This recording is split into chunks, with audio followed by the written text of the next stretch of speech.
शनि देव हिंदू धर्म में एक महत्वपूर्ण देवता माने जाते हैं, जिन्हें न्याय का देवता कहा जाता है।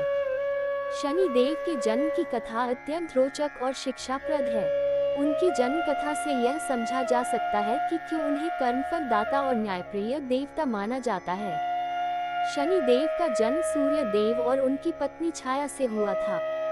कथा के अनुसार सूर्य देव की पहली पत्नी संज्ञा थी, लेकिन वह सूर्य देव के अत्यधिक तेज से परेशान थी। इसलिए उन्होंने अपनी छाया को सूर्य देव की सेवा में छोड़ दिया और स्वयं तपस्या करने चली गई। छाया ने सूर्य देव के साथ रहते हुए शनिदेव को जन्म दिया।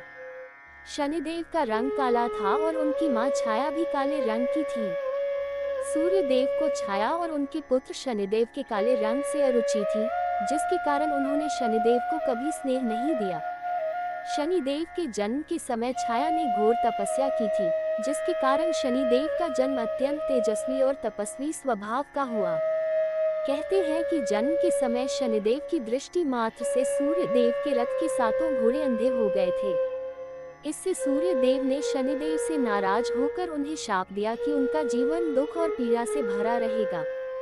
लेकिन शनिदेव ने अपने तप और संयम से इस शाप का सामना किया और अपने कर्मों के आधार पर देवताओं में प्रमुख स्थान प्राप्त किया।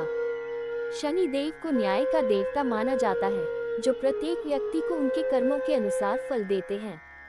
यदि कोई व्यक्ति अच्छे कर्म करता है तो शनिदेव उसे उत्तम फल देते हैं, और यदि कोई बुरे कर्म करता है तो शनिदेव उसे दंडित करते हैं।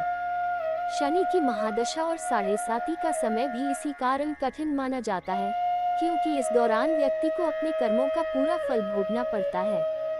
शनि देव की कथा से यह संदेश मिलता है कि हमें सदैव अच्छे कर्म करने चाहिए, क्योंकि शनि देव हमेशा हमारे कर्मों का लेखा जोखा रखते हैं और उसी के अनुसार फल देते हैं। शनिदेव का जन्म और उनके कर्म न्याय, संयम और सत्य के महत्व को दर्शाते हैं।